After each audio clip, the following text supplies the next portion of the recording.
want to show you guys what the best foods are to feed your fish so you can get fast growth, best colors, and so that your fish can live a happy, healthy life. Not only am I going to show you what foods are the best to feed, but how to feed them. There are a lot of foods out there that do a great job, but if you don't feed them correctly, you could run into issues with your fish tank and overall balance levels of the tank. It's hard to know how to feed your fish sometimes based on the type of food so that your fish are happy and healthy. It can be hard to figure out which foods are best, especially with how many types of foods are out there. There's like flake foods, pellets, frozen foods, vegetables, even live fish and live shrimp can be fed to your fish. So which one are you supposed to choose and how do you know which is best? But I'm going to explain that in the rest of this video, so let's get to it. Fish food plays a huge role in your fish's well-being and overall health. With colors, fast growth, making sure that they can spawn correctly if you're trying to breed fish, and overall tank health. If you feed too much of a food, the water quality could drastically change. You may see, levels going up and down depending on what's in that fish food.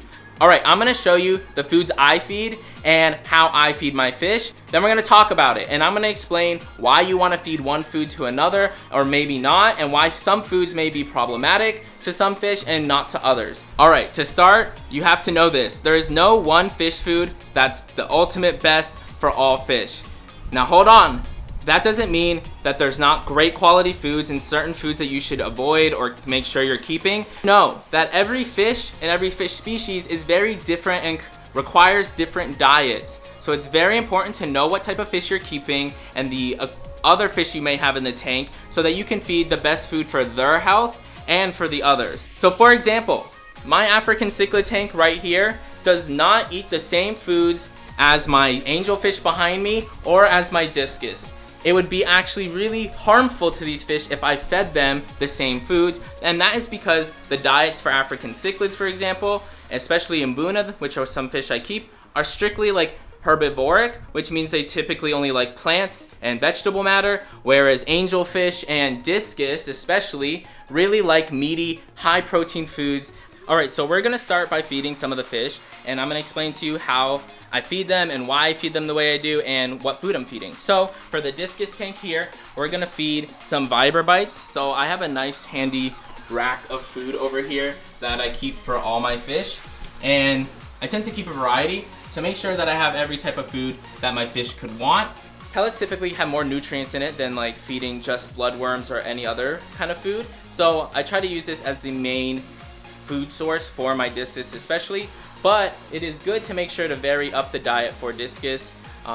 You can feed beef heart, bloodworms, mysis shrimp, tubifex, a whole bunch of different foods for discus. Personally, I feed a mixture of frozen foods and pellets mainly, and especially when I get new discus. So as I open this up, when I get new discus, I really try to get them on pellets. Bloodworms especially may cause bloating and other health issues, and some discus just strictly only eat bloodworms and nothing else, and that can be hard to try to get them onto other foods, and it's easier if your fish accept more than one type of food. With my discus, especially because the water is so hot, the water is roughly at like 84 all the time. Because discus are typically kept hotter, their digestive system is much faster and their metabolism is cranked up, so you typically want to feed them smaller feeding sizes multiple times a day, like 2 to 3 times a day or more, especially if you're growing up discus. So these guys are quite small, and I try to feed them as often as I can, doing smaller feedings. So onto the next fish, we're gonna go and do the angelfish. So I actually can feed my angelfish Viber Bites. They'll eat it, and they also help with colors. They are supposed to mimic bloodworms. They help make a lot of red. So for example, the melon discus, his face was white and then started turning pink. So just be aware of that with Viber Bites.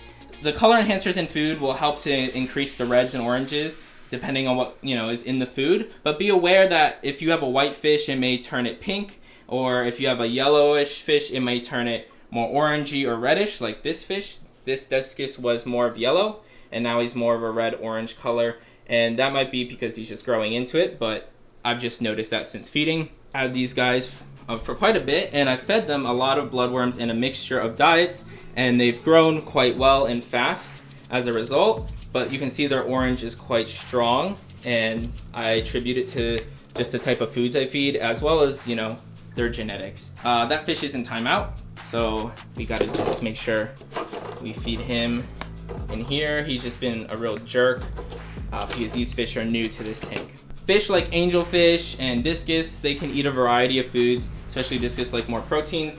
But we're gonna start feeding some other fish foods. So I got flakes. These are tetracolor flakes. Depending on how many fish you have, it's gonna be easy to want to increase the amount of food you feed to the tank, but also be aware of how it can affect water quality. For a tank like this, I have a lot of fish in here, so it requires quite a bit of food. The tank itself is gonna have higher levels of waste, which is gonna mean more water changes and more maintenance. I'm gonna feed some of these to them.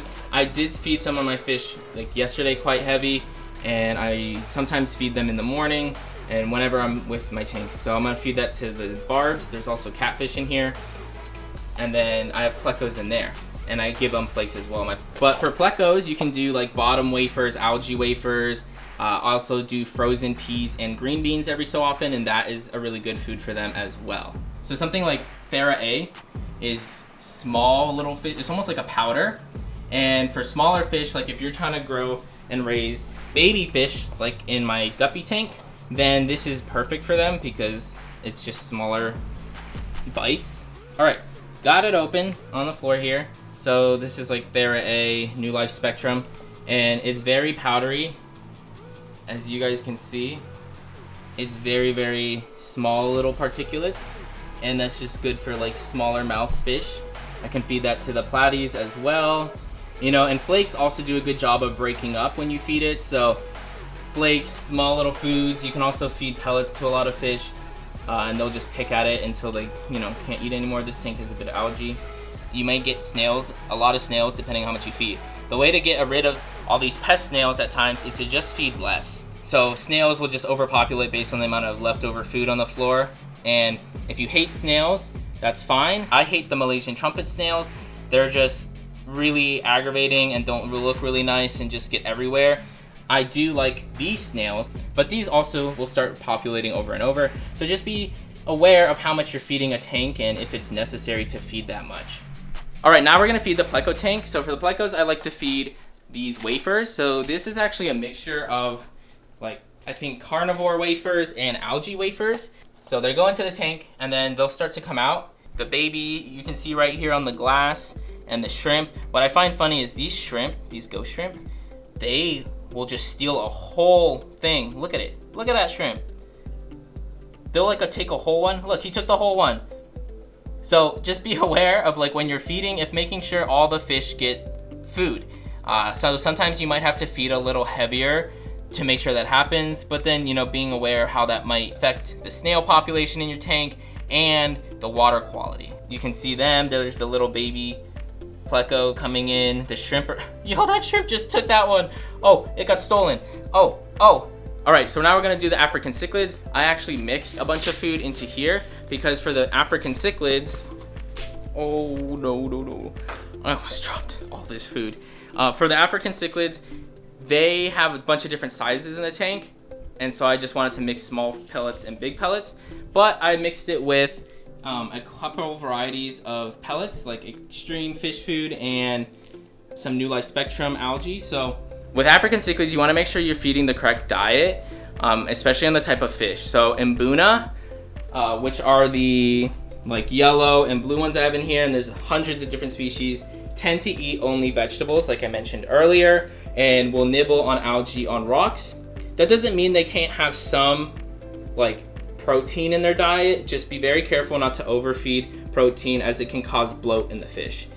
But however, the haps, the Madoka white lips I have in the tank, can eat a higher protein diet. So when you have a mix of fish, you definitely want to feed a mixture food that will accommodate both, but making sure to like really focus on the ones that could be affected.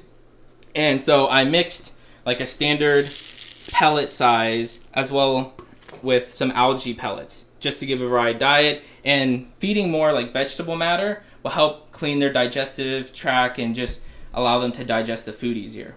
So like you can feed crustaceans and small things to Mbuna and all the African cichlids because that's what they would find in the wild.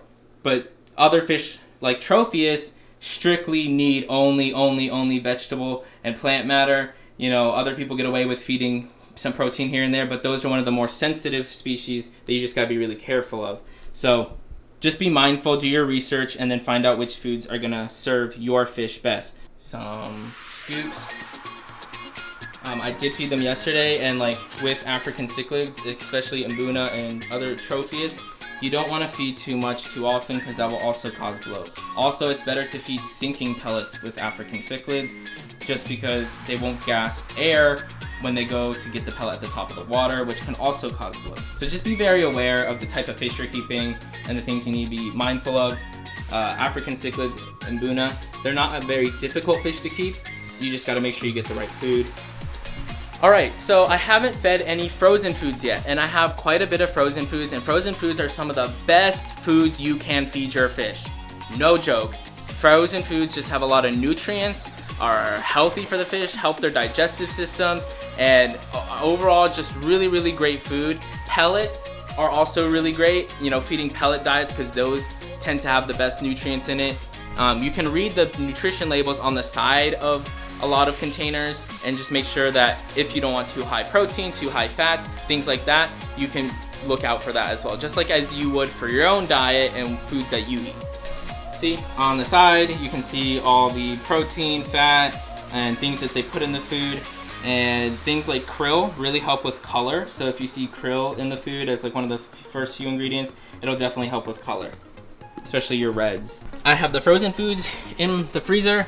Some people, you know, you can keep these however you want, but I have a mixture of bloodworms here.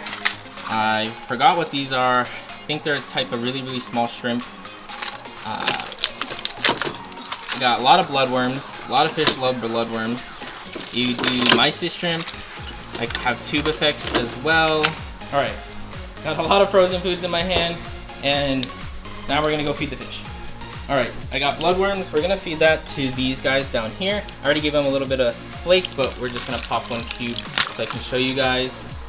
And you can just pop it in like that or defrost it, you know, beforehand. Whatever you guys wanna do.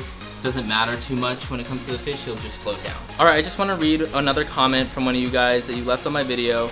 And it says, from Jeffrey Hopkins, I keep guppies, started with 5, had way too many within a few months, also have mollies and platies in a different take with lemon tetras, zebra danios, and have coolie loaches with guppies, cory, and catfish with mollies as well. That was one of the comments you guys left on my video. Don't forget to like and subscribe. Now let's get back to the rest of the video. All right, so let's kind of recap all the fish foods that you could feed. You have pellets, flakes, frozens, live foods. All these foods are great, and the best diet for fish is a mixture of all those foods. Feed frozen, feed dry pellets and flakes. If you're going to feed live foods like shrimp or guppies and minnows, I would suggest breeding them on your own or making sure that the source you're getting them from is highly reputable. You know, feeding live fish and stuff like that can transfer diseases to your tank, and you don't want to have that issue. Feeding a mixture of different foods, of pellets, frozens, vegetables, flakes, all that will give your fish a great varied diet so that they can't get too overfed on one food. It helps their digestive. Think of you. You don't eat the same food every day, and your fish would probably appreciate different types of foods. One other good way that I learned from Aquarium Co-op is if the food smells a lot, it's probably a really good food, and the fish will probably really enjoy it. Also, make sure to do your research before getting any fish. That way you know what foods they're gonna require and if you can afford it. Feeding frozen foods can be quite expensive, but they're some of the best foods. Like if you could feed frozen foods every day, that'd almost be like the best, you know, with a little mixture of pellets and flakes and other foods. If you guys want to see how effective fish foods can be and feeding the best foods to get them to spawn and have babies, click this video here where my plecos had babies.